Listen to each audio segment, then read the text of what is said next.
8절에서 12절까지 여섯 번째 독종재앙, 악성 종기재앙에 대한 말씀을 읽겠습니다. 여호와께서 모세와 아론에게 이르시되 너희는 화덕에 제 두 운꿈을 가지고 모세가 바로의 목전에서 하늘을 향하여 날리라. 그 재가 애굽 온 땅에 티끌이 되어 애굽 온 땅의 사람과 짐승에게 붙어서 악성 종기가 생기리라. 그들이 화덕의 재를 가지고 바로 앞에 서서 모세가 하늘을 향하여 날리니 사람과 짐승에게 붙어 악성 종기가 생기고 요술사들도 악성 종기로 말미암아 모세 앞에 서지 못하니 악성 종기가 요술사들로부터 애굽 모든 사람에게 생겼음이라. 그러나 여호와께서 바로의 마음을 완악하게 하셨으므로 그들의 말을 듣지 아니하였으니 여호와께서 모세에게 말씀하신과 같더라. 아멘. 오늘은 10번째 재앙 중에 6번째 재앙. 오늘 본문 읽은 9절에 보시면은 악성 종기 재앙인데요. 이것을 다른 말로 말한다면 독종 재앙이라 할 수 있습니다. 독종 재앙을 살펴보겠습니다. 지금까지 내리신 재앙은 첫 번째 피 재앙이지요. 두 번째로는 개구리 재앙, 세 번째로는 이 재앙, 네 번째로는 파리 재앙, 다섯 번째로는 어제 확인했죠. 악질 재앙, 가중에 임한 심한 돌림병입니다. 오늘은 여섯 번째로 독종 재앙, 다른 말로 악성 종기 재앙입니다. 어제 전한 악성 악질 재앙은요, 가축을 하나님께서 치신 재앙이죠. 그러나 오늘 여섯 번째 재앙은 물론 가축도 치셨지만 특별히 사람을 치신 재앙이라 할 수 있습니다. 이 독종 재앙은 사람에게 가해지는 재앙으로 고열과 함께 피부가 붉게 부어오르고요. 가려움과 그리고 물집이 생기는, 고름이 생기는 증세가 있는 일종의 피부병이라 할 수 있습니다. 욥기 2장에 나오는 욥이 당한 비슷한 피부병이라고 할 수가 있는데요. 신명기 28장 27절에 의하면 이 독종 재앙은, 악성 종기 재앙은 당시 애굽 사람들에게 아주 커다란 공포가 된 질병이라 할 수 있겠습니다. 그러면 이 독종 재앙은 어떻게 실행이 되는가? 오늘 본문 8절 그리고 9절 말씀을 보시면은 하나님께서는 모세와 아론에게 명하십니다.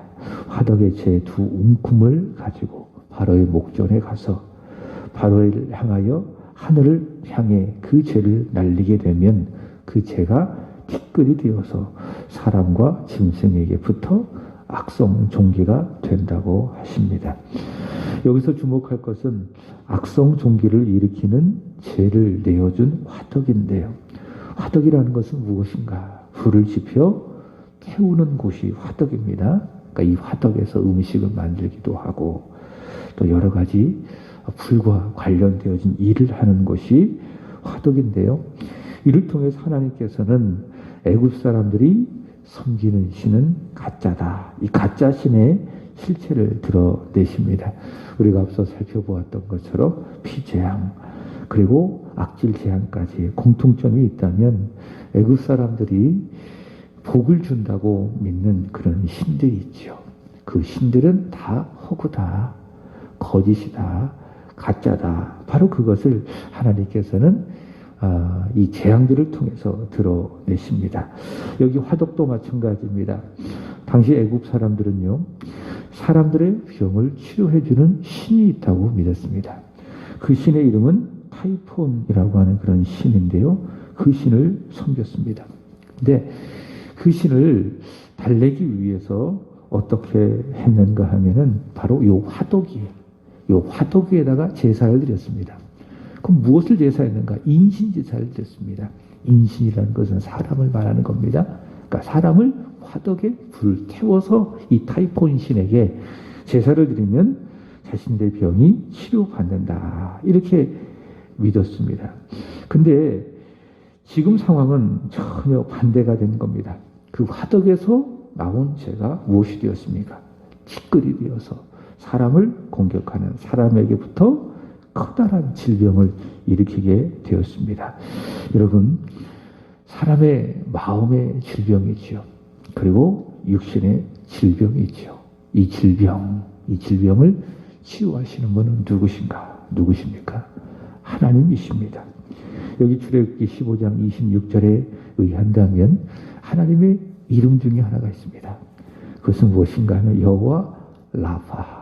참고로 창세기 22장에 보면은 여호와께서 미리 우리를 위하여 준비하셨다. 그래서 여호와의 이름이 여호와 이레. 그래서 요 옆에 보면 지금은 사라졌지만 이레 문구가 있잖아요. 이레 문구가 바로 그런 의미를 갖고 있습니다. 여호와께서 예비하셨다. 여호와께서 준비하셨다. 그래서 여호와 이레. 출애굽기 15장 26절에 보면은 여호와 라파라고 하는 이름을 가지고 있습니다. 어떤 의미인가 하면 이런 의미입니다. 거기 보면 이렇게 말씀합니다. 애굽 사람에게 내린 모든 질병에 하나도 내리지 아니하시는 하나님. 다시 말해 치료하시는 하나님. 질병을 막아주시고 또 질병이 있을 때에 치료하시는 하나님. 그 하나님만이 우리 마음의 질병, 육신의 질병을 치유해 주시는 하나님이시다 라고 하는 겁니다. 애굽 사람들이 믿는 것처럼 그들의 신 타이폰이 사람의 질병을 치유하는 것이 아니라 오직 여호와 하나님만이 치유하시는 하나님이시다. 예레미야 30장 17절 보시면은 내가 너의 상처로부터 새살이 돋아나게 하고 너를 고쳐주리라. 하나님만이 치료하시는 하나님이시다 라고 하는 겁니다. 그래서 여러분, 우리가 열심히 하나님께 기도해야 돼요. 치유의 하나님, 이 땅을 치유하여 주시옵소서. 지금 코로나가 또 굉장히 심각한 또 상황에 이르렀지 않았습니까? 위드 코로나 시대에 접어들면서 오히려 위중증 환자들이 더 크게 늘어가고 확진자가 최고치를 연일 찍어가고 이 가까운 데서도 확진자들이 계속해서 늘어가고 있지 않습니까? 어제 강미성 원사님께 전화를 했습니다. 어때요? 그랬더니 초등학교 아이들이 그렇게 확진자가 있다가 보니까는 초등학교 아이들이 수업을 할 수 없다는 거죠. 또 그 아이들이 다니는 학원을 할 수가 없는 그런 상황에 이르렀습니다. 저희 둘째 아이 같은 경우도 구봉중학교 2학년인데 그 2학년에서 확진자가 한 명 나왔대요. 그래서 오늘부터 3일 동안 집에서 원격으로 수업을 한다고 합니다. 그만큼 이 나라의 코로나 상황이 나아지지 않고 있습니다. 정부에서는 또 거리두기 단계로 다시 들어가야 되나라고 하는 그것도 지금 검토하고 있다라고 하는 그런 말들이 있습니다. 그러니까 이 땅에 아직도 이 코로나로 인해서 신음하고 있습니다. 이 코로나 질병, 전염병으로 인해서 고통스러워하고 있는 것은 분명한 사실이고요. 언제 끝날지 몰라요. 아마 영원토록 코로나는 사라지지 않을 수도 있다. 그러므로 우리는 이 하나님께 이 문제를 놓고 기도하는 거예요. 하나님은 어떤 하나님? 치료하시는 하나님. 여호와 라파의 하나님 싸매어 주시고 치료하시는 하나님 아닙니까? 하나님 이 땅을 고쳐 주시옵소서.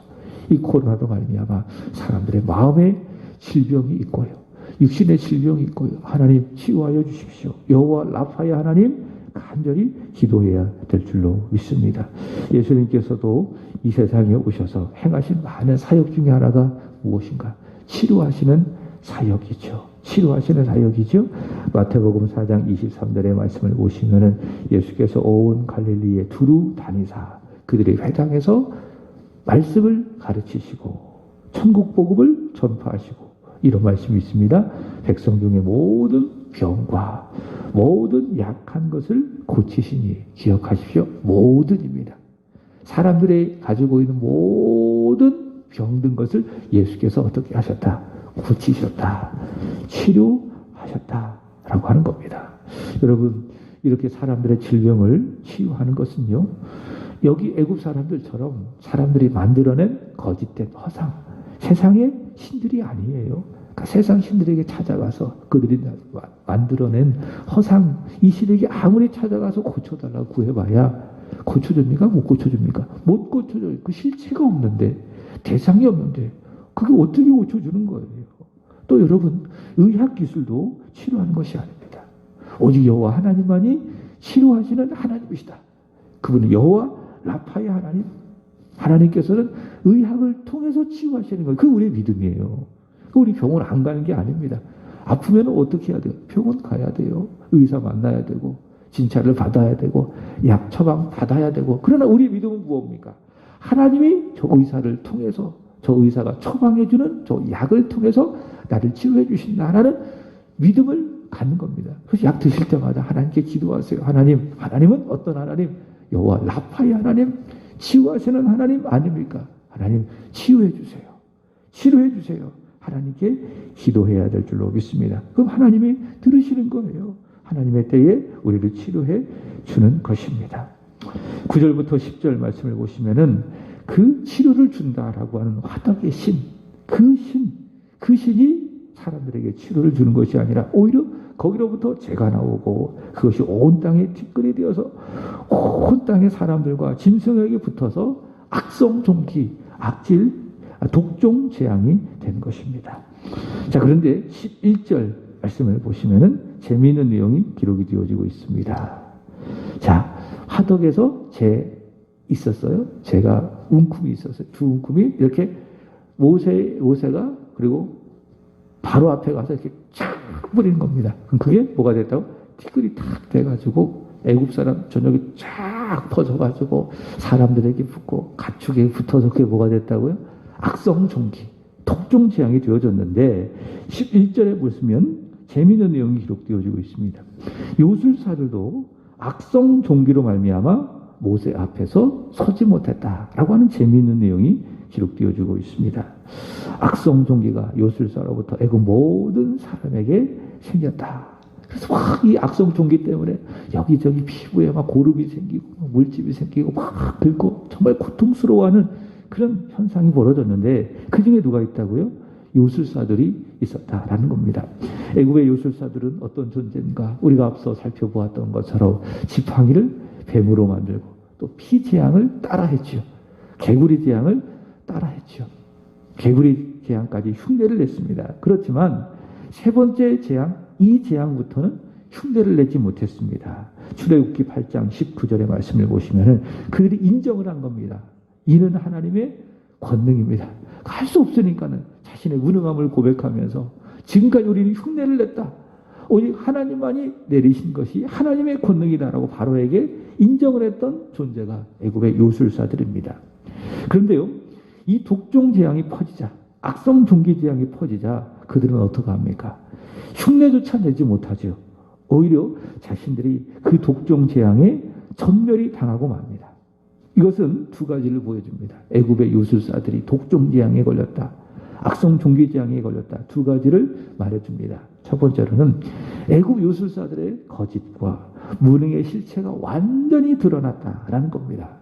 지금까지 그들은 바로 앞에서 그리고 애굽 사람들 앞에서 최고의 실력자들로 인정을 받았겠죠. 그죠? 그래서 무엇을 그들이 얻었을까요? 돈도 얻었을 것이고 그리고 명예도 얻었을 것입니다. 그러나 하나님께서 내리신 이 여섯 번째 재앙, 이 악성 종기 재앙 앞에 그들의 거짓과 그들의 무능이 완전히 드러나게 되었습니다. 여러분, 세상이 그렇습니다. 세상의 명예, 물질이 다 그렇습니다. 그것이 실제로 나에게 큰 도움이 될 듯합니다. 그러나 아닙니다. 거기엔 다 한계가 있어요. 제한이 있습니다. 물질로서 못할 게 뭐가 있느냐? 어떻게 보면 이 시대가 그럴 수 있어요. 또 세상 명예, 권력, 자리가 못할 게 무엇이 있느냐? 충분히 그럴 수도 있습니다. 그러나 따지고 보면 깊이 곰곰이 생각해 보면은 할 수 있는 것보다 할 수 없는 것이 근본적으로 많이 있다. 무엇보다도 세상 사람들이 그렇게 갖고 싶어하는 물질, 명예, 그것은요 아무도 답을 줄 수 없는 인생의 문제, 죄의 문제, 인생의 가장 큰 문제, 구원의 문제, 영생의 문제, 거기에 대하여 답을 줄 수 없는 무능함의 있다라고 하는 겁니다. 애굽의 요술사들이 무능한 것처럼 세상의 가치들, 세상의 돈, 세상의 명예, 그것은 무엇이라고요? 인생의 죄의 문제, 우리가 어떻게 구원을 받을 수 있을까라고 하는 그 영생의 문제에 대하여 아무것도 답을 줄 수 없다라고 하는 거예요. 그게 세상의 물질이에요. 그게 세상의 명예예요. 근데 사람들은요, 그걸 알지 못하고 마치 그것이 나를 영원히 살게 할 것처럼 쫓아다닌 건 아니겠습니까? 거기에 결국 매어 살다가 얻지 못하고 자신도 불행해지고 또 주변도 불행해지게 만드는 일들이 우리 주변에 너무나도 많이 있습니다. 여러분, 세상의 물질이 아니에요. 세상의 명예도 아니에요. 오직 여호와 하나님만이 참되시고 유일하시고 능치 못할 것이 없으시는 전능하신 하나님이심을 믿으시기 바랍니다. 세상과 세상의 가치들, 돈을 쫓아다니고 명예를 쫓아다니고 세상의 즐거움을, 세상의 쾌락을 쫓아다니는 자는 결국 어떻게 됩니까? 그처럼 되는 거예요. 거짓되게 되어지고 무능하게 되어지고. 그러나 참 하나님, 전능하신 하나님을 믿는 사람은, 그를 경외하는 사람은 어떻게 됩니까? 그를 힘입어 참되고 바르게 살아가게 되어지고요. 무능한 것이 아니라 빌립보서 4장 13절의 말씀처럼 능력 주시는 주님 안에서 모든 것을 할 수 있게 되는 것입니다. 이 요술사들도요, 이 독종재앙, 악성 종기재앙을 당함으로 말미암아 하나님은 그 요술사들을 주관했던 사단의 활동을 무력화시키시는 겁니다. 자, 두 번째 내용입니다. 다시 첫 번째로는 이 요술사들에게 이 독종 재앙이 임함으로 말미암아 그들의 실체, 그들의 무능함을 드러내셨다. 두 번째로는 이 요술사들도 이 독종 재앙을 당해서 그 요술사들을 주관했던 존재가 있죠.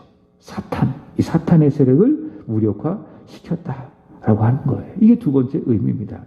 이것은 복음적인 의미를 가지고 있습니다. 이것은 장차 예수께서 이 세상에 오셔서 사탄의 역사와 활동을 무력화시킬 것을 미리 보여주고 있다라고 하는 것입니다. 요한일서 3장 8절의 말씀을 보시면 이런 말씀이 있습니다. 죄를 짓는 자는 마귀에게 속하였나니 마귀는 처음부터 범죄함이라. 하나님의 아들이 나타나신 것은 마귀의 일을 멸하려 하심이라. 하나님의 아들은 누구를 말하는 거예요? 예수님이시죠. 예수님이 왜 나타나셨느냐? 왜 사람이 되어서 이 세상에 나타나셨느냐? 마귀의 일을 멸하기 위해서. 마귀의 일은 무엇일까요? 하나님과 사람 사이를 멀어지게 만드는 겁니다. 죄를 지어서. 그게 마귀가 하는 짓이에요. 마귀가 하는 일이에요. 그 일을 위해서 여러 가지 수단과 방법을 동원해서 사람에게 시험을 주기도 하고 질병을 주기도 하고 고통을 주기도 하고 심지어 죽음에 이르게 하기도 하고요. 마귀의 일이 바로 그런 일이다. 죄를 지어서 사람과 하나님 사이를 멀어지게 만드는 이간질하는 존재가 마귀의 일인데, 그 마귀의 일을 멸하게 하기 위해서 누가 나타나셨다고요? 하나님의 아들이 나타나신 겁니다. 그러니까 하나님의 아들이 나타나심으로 말미암아 우리의 죄의 문제가 해결되어지고 우리 하나님께 가까이 가게 되었어요. 그게 사도 바울이 말하는 하나님과 우리 사이의 화목이에요. 화평이에요. 그러니까 죄는요, 하나님과 우리 사이를 불화하게 만들어요. 그게 죄가 하는 일이고 그 죄를 불러일으키는 존재가 마귀예요. 그게 마귀의 일이에요. 그러나 하나님의 아들이 하는 일이 무엇입니까? 그 죄를 소멸시킨 거예요. 그래서 우리와 하나님 사이를 가깝게 만드는 거예요. 화목하게 하시는 거예요. 그분이 하나님의 아들이시고 하나님의 아들이 하시는 일이다 라고 하는 것입니다. 다시 말씀을 드린다면 하나님의 아들은 바로 그런 마귀의 일을 멸하기 위해서 이 세상에 나타나셨다라고 하는 겁니다. 그 결정이 무엇인가? 예수님의 십자가 사건이죠. 그러니까 마귀를 무력화하신 사건, 마귀를 멸하신 사건, 그게 뭐라고요? 십자가 사건이다. 골로새서 2장 14절 15절 이렇게 이야기합니다. 우리를 거스르고 불리하게 하는 법조문으로 쓴 증서를 지우시고 제하여 버리사 십자가에 못 박으시고 통치자들과 권세들을 무력화하여 드러내어 구경거리로 삼으시고 십자가로 그들을 이기셨느니라. 십자가로 누구를 이기셨다? 세상을 이기시고 십자가로 죄를 이기시고 십자가로 마귀를 이기시고 마귀의 일을 이기셨다라고 하는 거예요. 그래서 예수 그리스도는 이기신 분입니다. 승리하신 분입니다. 십자가는 패배가 아니에요. 실패가 아니에요. 십자가는 뭡니까? 승리입니다. 십자가는 그 당시에 패배처럼 보였죠. 왜? 사형틀이니까. 사람을 처참하게 죽이는 사형 집행틀이니까는 십자가는 패배요, 실패요, 수치의 상징이었습니다. 그러나 그렇지 않아요. 예수께서 이기신 분으로, 승리하시는 분으로, 마귀를 멸하시는 분으로 이 세상에 오셨기 때문에 예수께서 지신 십자가는 뭡니까? 더불어 이김이 되는 겁니다. 승리가 되는 것입니다. 그러므로 우리가 그 예수를 믿게 되어지잖아요. 그러면 우리는 누구를 이길 수 있습니까? 우리로 하여금 죄 짓게 해서 하나님과 우리 사이를 멀리 떨어지게 만든 사탄을 이길 수 있게 되는 거예요. 그리고 내 안에 죄도 이길 수 있게 되는 겁니다. 죄의 실체를 알고 죄가 얼마나 내 인생을 망가뜨리고 무섭게 만드는지, 교만, 늘 말씀드린 것처럼 시기, 다툼, 질투, 허영, 육신의 정욕, 안목의 자랑, 이 모든 것들이 다 죄 아니겠습니까? 이 죄의 실체를 우리는 이길 수 있는가? 못 이긴다. 어떻게 이겨요? 예수를 믿어야 되는 거예요. 예수를 믿는 자만이 우리는 죄를 이길 수 있고 하나님의 온전한 자녀로 살아갈 수 있다라고 하는 것입니다. 하나님께서는 예수를 통해서 특별히 십자가 사건을 통해서 사탄의 실체, 그의 모든 활동을 다 무력화시키고 사탄을 이기셨다. 바로 이 복음을 하나님께서는 요술사들에게 내린 이 재앙을 통해서 알게 하신 것입니다. 이해하셨죠? 자, 그러나 요술사들까지 망하는 이 재앙 앞에서도 바로가 어떻게 했는가? 잘 보세요. 요술사들까지 망했어요. 바로가 믿었던 존재 아니겠습니까? 왜? 흉내를 잘 냈잖아요. 그죠? 지팡이를 던져서 뱀으로 만들고 나일강을 똑같이 아론처럼 쳐서 피를 만들고 개구리도 그 나일강에서 확 올라오게 만들고, 그래도 나름 흉내를 냈던 바로에게 있어서 실력자들 아니겠습니까? 신뢰했던 그 존재가 아니겠습니까? 근데 그 요술사들이 완전히 무너졌어요. 그들까지 이 독종 재앙에 걸려서 완전히 무능하고 거짓된 존재임이 드러났고, 또 그 요술사들이 그 주관했던 사단조차도 완전히 무너지는 이 상황이라면 어떻게 해야 됩니까? 손 들어야죠. 백기 들어야죠. 항복해야죠. 그게 합당한 것 아니겠습니까? 자, 근데 12절 보세요. 이런 말씀이 있습니다. 그러나 이게 문제예요. 그러나가 문제예요.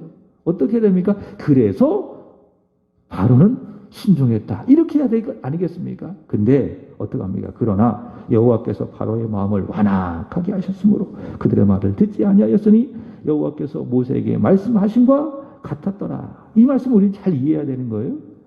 하나님께서 바로의 마음을 완강하게 만들었다. 이런 말씀이 아닙니다. 여러분, 하나님은 누군가에게 원망받을 일을 하지 않으세요. 하나님은 의도적으로 사람을 죄 짓게 만드시는 분이 아닙니다. 이걸 어떤 의미인가? 해석을 잘 해야 돼. 그래야 목사가 필요한 거예요. 이 말씀을 그냥 문자 그대로 이해한다면 하나님이 바로로 완악하게 멸망하도록 만든 거야? 그게 아니에요. 어떤 의미인가 하면은 하나님께서 의도적으로 바로의 마음을 완악하게 만들었다. 그런 의미가 아니라 이런 의미입니다. 내버려 두신 거예요. 완악한 그 마음대로 하나님께서 바로의 마음을 어떻게 하셨다고요? 내버려 두셨다. 이 제약을 당하면서도 바로는 그 마음이 완악하게 된 그 자체를 하나님께서 그냥 내버려 두셨다라고 하는 것입니다. 제가 어렸을 적에 이제 시골에서 자랐어요. 저희 할머니가 키워주셨는데 지금 요양병원에 계시지 않습니까? 근데 저희 할머니가 아침마다 되면은 그 마당이죠. 마당하고 뒷뜰하고 또 대문 밖에 이렇게 자풀을 계속 이렇게 뽑아내셨어요. 호미로 막 긁어서 뽑아내시기도 하고, 그 다음에 낫으로 쳐서 뽑아내시기도 하고, 우리 의시숙 권사님 어머님도 아마 그 일을 하실 거예요. 자풀이 굉장히 많이 나지 않습니까? 그래서 그걸 막 뽑을 때마다 굉장히 힘들어 하셨던 그런 어떤 기억이 있으면, 아유, 쌍놈무가 그러면서 막 자풀을 막 뽑아내셨던 그런 기억이 있습니다. 여러분요, 우리 마음이 그래요. 우리 마음은요, 가만히 내버려 두잖아요. 그러면 우리 마음에 자풀이 막 자라납니다. 무엇이 자라나요? 자풀이 막 자라납니다. 또 우리 마음은 죄성을 가지고 있어요. 그래서 자풀이 막 자라납니다. 내가 하나님처럼 되려고 하는, 하나님 없이 살아보려고 하는 교만의 자풀이 막 자라나고, 누군가 확 미워하고 시기하는 시기에 잡풀이 자라나고, 분노에 잡풀이 자라나고, 질투에 잡풀이 자라나고, 교만, 허영에 잡풀이 자라나고, 나태에 잡풀이 자라나고, 정욕, 이런 모든 잡풀들이 우리 마음에 끊임없이 자라난다라고 하는 겁니다. 언제요? 내버려두면, 그대로 내버려두면. 그래서 사람이 다 태어나잖아요. 그럼 그 상태 그대로 내버려두면요, 다 지옥 가는 거예요. 그러므로 우리의 마음에 무엇이 필요합니까? 은혜가 필요합니다. 은혜. 그러니까 어제 내가 은혜 받았다고 해서 오늘 내 마음이 어제와 똑같으냐, 그게 아니라는 거죠. 은혜가 속렬되어지고 무엇이 더 납니까? 잡풀이 나는 거예요. 그래서 어떻게 해야 됩니까? 잡풀을 매일 잘라내야 돼요. 교회 오셔가지고 성경 읽고 말씀을 듣고 기도해서 뭐 해야 된다고? 내 마음에 하나님 예리한 말씀의 검으로 잡풀들을 탁탁탁탁 다 뽑아내야 돼요. 다 드러내야 돼요. 그리고 기도를 통해서 하나님의 은혜를 채워야 됩니다. 그렇게 하지 않는다면 우리 마음은 무성한 잡풀로 계속 나서 정말 거룩하지 못한 삶, 온전하지 못한 삶을 살아갈 수밖에 없습니다. 그래서 은혜가 필요한 거예요. 매일매일의 은혜가 내 안에 필요하다라고 하는 것입니다. 여러분, 하나님께서는 이 바로처럼 완악한 마음 그대로 내버려 두시니까는 그 마음에 그 죄악의 잡풀들이 막 무성하게 막 살아나서 결국 어떻게 됩니까? 자기도 죽고요. 그리고 애굽도 다 죽고 망하고 이렇게 되어지는 것입니다. 여러분, 하나님이 은혜 주시지 않는다면은 우리 마음은 바로처럼 될 수밖에 없다. 하나님이 내 마음을 내버려 둔다면은 우리는 바로처럼 망할 수밖에 없다라고 하는 거예요. 그러나 우리 하나님은 그런 우리를 내버려 두지 아니하시고 늘 우리를 주의 존으로 부르시고 주님 앞으로 부르셔서 우리에게 말씀을 주시고 기도를 통하여 우리의 은혜를 허락해 주셔서 우리 마음의 잡풀들을 다 제거해 주시고 우리의 마음에 은혜를 채워주시고 하나님의 자녀답게 구원받은 하나님의 백성답게 살아가시는 하나님이십니다. 그래서 우리는 하나님 앞에 나와야 되는 거예요. 말씀을 들어야 되는 거예요. 그리고 열심히 기도해야 되는 것입니다. 그럴 때 하나님이 우리의 마음을 잡아주시고 하나님의 말씀을 듣는 자로 순종한 자로 세워주신다라고 하는 것입니다. 기도하겠습니다. 하나님 아버지, 우리의 마음 주께서 내버려 두신다면 바로처럼 완악해지고 말씀에 불복하는 완강한 마음이 될 수밖에 없음을 고백합니다. 하나님 아버지, 말씀과 기도로 우리의 마음에 은혜의 담대를 내려주시기를 원합니다. 완악한 마음을 제하여 주시고 주 앞에 좋은 마음을 소유하여 주의 뜻을 따르고 순종하며 살아가게 하여 주시옵소서. 치유자 하나님, 우리의 영혼을 치유해 주시고 우리의 육신을 치유하여 주시고 우리의 환경을 치유하여 주시고 예수의 피로 덮어 온전케 하여 주시사 더 강건하고 주 영광 위하여 살아가게 하여 주시기를 바랍니다. 하나님, 오늘은 3구역을 위하여 기도 드리는 날입니다. 선우경 정순복 집사님, 박종수, 박범진, 선우희, 허진목, 박수연 권사님 가정, 허창희, 허참희, 최석진, 정순용 집사님 가정, 최효진, 최병우. 하나님, 여호와의 선하심, 여호와의 인자하심을 깊이 생각하고 묵상하며 그로 인하여 감사하게 하시고 아들까지 아낌없이 주신 하나님의 은혜, 하나님의 사랑에 진정으로 감사하는, 그래서 감사로 우리 하나님을 참으로 기쁘시게 하며 또 감사로 저들의 삶이, 저들의 마음이 행복한 3구역의 지체들이 되게 하여 주시기를 바랍니다. 구역장 되시는 정순복 집사님에게 성령 충만함을 주시고 매주마다 구역예배 인도하는 것이 기쁨, 감사의 제목이 되게 하여 주시고 구역예배를 잘 인도하여서 하나님의 나라를 선포하는 축복의 통로가 되게 하여 주시옵소서. 박수연 권사님에게 복을 주시기를 원하며 하나님, 그의 믿음, 예배 연약해지거나 후퇴하지 않게 하여 주시고 어디에서 무엇을 하든지 여호와 하나님을 의식하며 하나님 앞에 믿음의 승리자로 예배자로 살아가게 하여 주시옵소서. 하나님, 새벽마다 항상 그 자리에서 우리 하나님의 시선 앞에서 기도하시는 우리 정순영 집사님을 축복해 주시기를 원합니다. 마음에 하나님의 은혜를 부어주시되 충만하게 부어주시기를 원하며 그의 마음 말씀을 들을 때마다 기도할 때마다 하나님의 나라의 본질, 의, 평강, 하나님의 희락이 임하여 심령 천국을 늘 경험하게 하여 주시기를 원합니다. 기도할 때에 은혜 주시기를 원합니다. 응답 주시기를 원합니다. 특별히 주변 믿지 아니하는 이들을 위하여, 가족들을 위하여 간절히 기도하고 계십니다. 하나님 그 기도에 속히 응답해 주시기를 원하며 멀리 해외에서 살아가고 있는 사랑하는 딸 효진 씨 위에, 그의 생활 위에, 그의 인생 위에도 아버지 하나님과 구주 예수 그리스도로부터 은혜, 평강, 하나님의 복이 있게 하여 주옵소서. 엄마가 늘 새벽을 깨워 기도한다라고 하는 그 사실이 저 멀리 태국 땅에 사랑하는 딸에게 큰 힘, 위로와 능력이 되게 하여 주시기를 원합니다. 아버지, 오늘도 드려지는 수요 예배도 주관하여 주시기를 원하며 우리가 드린 예배를 통하여 영광을 받아주시고 우리가 찬양할 때 기쁘게 들어주시고 홀로 영광을 받아주시고 예배하는 우리에게는 은혜가 되게 하여 주시기를 원합니다. 이 새벽에도 기도하는 우리 집사님, 이 권사님 성령 충만함을 주시기를 원하며 주여 주의 이름을 부르짖으며 나아갈 때에 하나님 하늘의 문을 열어주시기를 원합니다.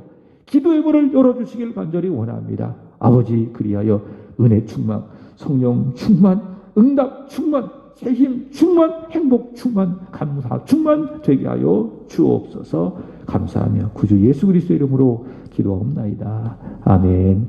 하늘의